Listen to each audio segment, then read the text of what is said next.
All right, everybody, welcome back to the Family Beatdown Fantasy Preview Show. Sorry about last week. You might still hear it. I'm a little nasally. Caught a bug last weekend, was out the whole weekend, and actually missed work on Monday, and then promptly passed it around my family. So Maria got sick, and Quincy got sick, and Homer had to take care of all of us. But that was my excuse for last week, for missing last week.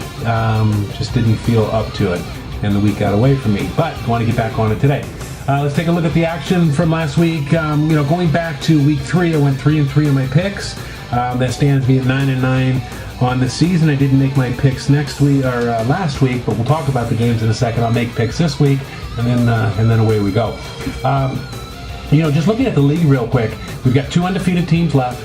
Mama Fort Bolden's dropped one this weekend to Mud Dogs, who put up a very impressive showing. But blue and gold still is perfect down there in the gold division, and then the Rednecks up here in the blue division are still perfect. Both of those teams playing really solid right now and looking very strong and sitting atop their respective divisions. We still have 3 winless teams, and that's myself, Team Quincy, and the Nads. All of us have yet to find the W column yet. Let's jump right into it. Speaking of the Nads had their best opportunity this past week to put up that first win. Beast in the East prevailed 108.6 to 108. This game couldn't have been any closer. It came down to that Monday night game, and Paul had who'd Paul have in? Paul had in tight end Kellen Winslow, and Mr. Tyson had in Adam Vinatieri, and that proved to be the difference by 0.6. What a heartbreaking loss for the Nads, but Beast in the East improves their record to 2-2. Nads slipped to 0-4. Going back to my game against the Invincibles, I'm having a hard time putting up points. 112 to 136. Invincibles takes the game. Just a really tough day for me. Rivers with 43 was decent, and then Ben Jarvis, Green Ellis with 14 was decent. But then and Julio Jones 17. But then everybody else is in single digits. Just a hard knock life here. Let's smell this. The Invincibles improved to 3-1. Not a great performance out of Schaub, as he had his hands full against that Pitt defense. But Dwayne Bowe with 21.7, Ray Rice with 19, Frank Gore going off, 24.9. He didn't even start, and Dad made the gutsy call by putting him in anyway to the tune of 24.9 points. Invincibles 3-1. Smell this, drops it to 0-4. Real strong performance by the Deceptions this week, who improved their record to 2-2. Deceptions 174.2 over 143.5, and what an embarrassment of riches for young Jed down there in Carbondale with his quarterback situation. He put Cam Newton in, good start, 61.9, but then Michael Vick actually had a little bit better day, and he was up with 62 points. But Jed put the start in with the rookie. The rookie's having great rookie season. Even though he's losing, he's putting up tremendous stats. And Jed's riding that. The Blumpkin drops to 1-3. Nice slogan there. I don't want to repeat it, but everybody go take a look at the Mighty Blumpkins message about the competition. Way to keep it classy there, Allie. Matthew Stafford, 33.9. Hakeem Nicks, great performance, 27.2. Jordy Nelson with 15. The Baltimore defense with their 3 defensive scores on, that Sunday night game?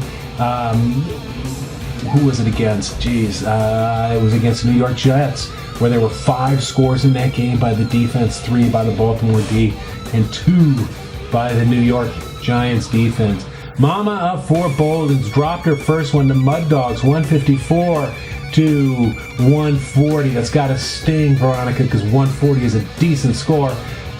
Mario Manningham with only 1 point. Marabat Nietzsche with 5.9, but really decent performance out of most everybody else.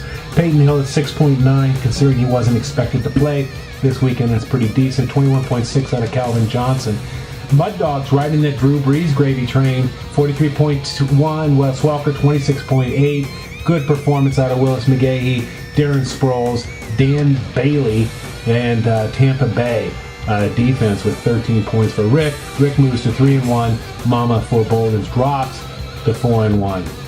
And Team Quincy did not have the gas to keep up with Blue and Gold. Blue and Gold just sprinted right past him to the tune of 170.3. Now I'm going to be the bearer of some bad news for young Jake here. Jake played his cards right. He really got the W. He could have done better. We're always looking for room for improvement here.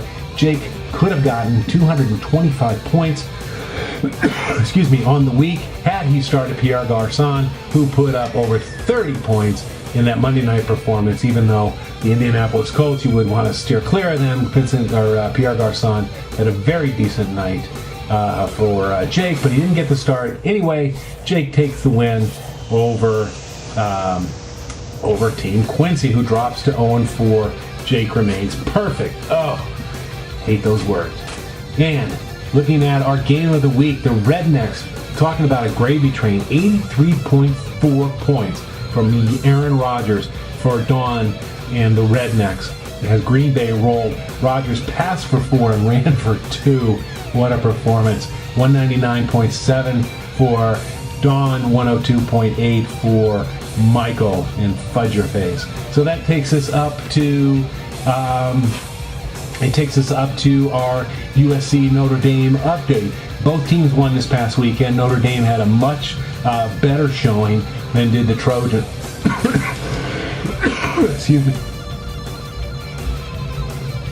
I was going to told you, still there. The Trojans, 48-41 winners over University of Arizona, which is the good news. The bad news is 48-41 over Arizona. They shouldn't even have been that close. The Trojans just let them in.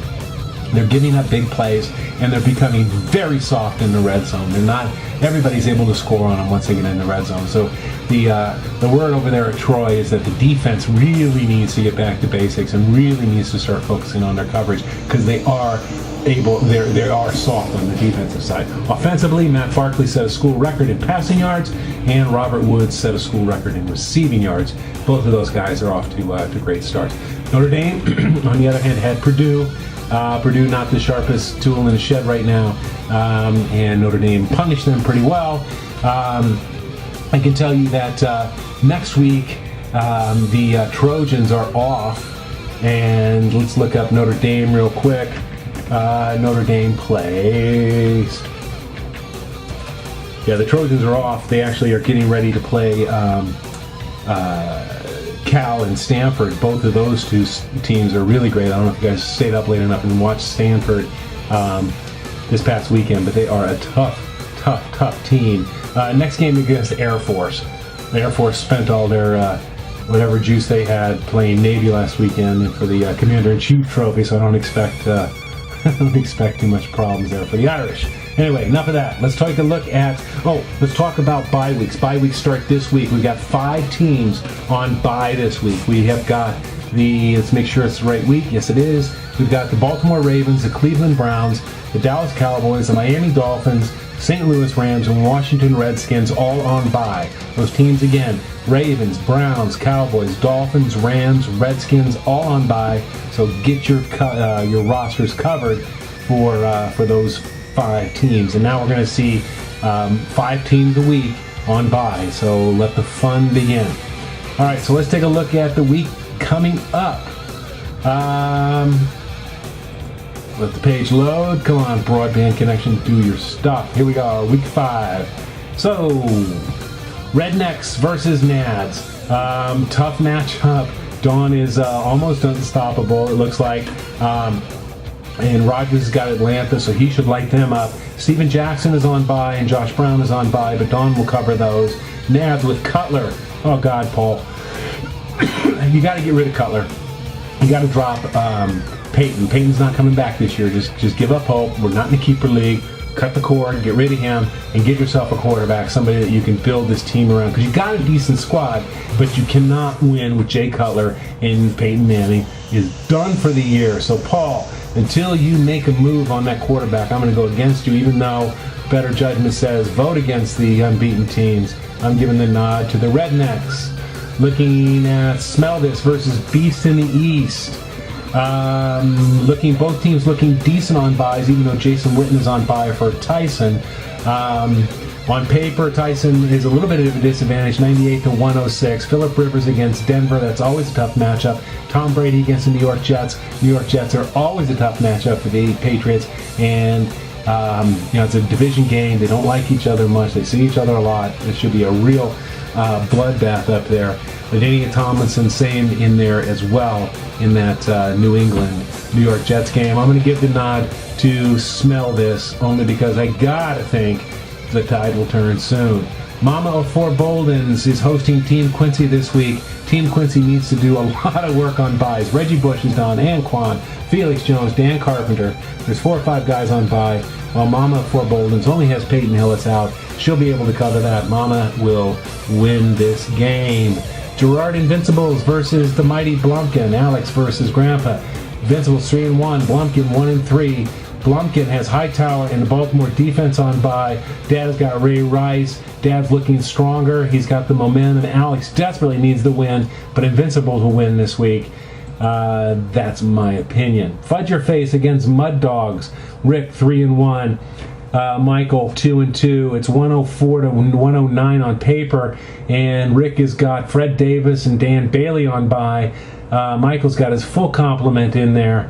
I'm going to give the nod to Fudge Your Face for no other reason than I don't want to see Rick with a 4-1 record. The Deceptions versus Blue and Gold. Well, you know where I'm going here. Deceptions are going to win. We don't need to say anything. It's all going, these undefeated teams. Your day is over there. Your day is over, Jake. Deceptions, take care of business. I got you on the back, okay? You come see me. We'll take care of this. The Rednecks versus the Nads. Dawn has got Steven Jackson and Josh Brown on bye. We already talked about this game. We already gave this to the Rednecks. And did that give us all the games? So smell this. Team Quincy, Fudge Your Face, the Blumpkins versus Invincibles, Deceptions, Blue and Gold, Rednecks. I guess that's everything. All right, folks, so have a great week. Get your lineup set. Remember, those teams on bye, again, are the Ravens, the Browns, the Cowboys, the Dolphins, the Rams, the Redskins. The Ravens, the Browns, the Cowboys, the Dolphins, the Rams. The Redskins are on bye. See ya next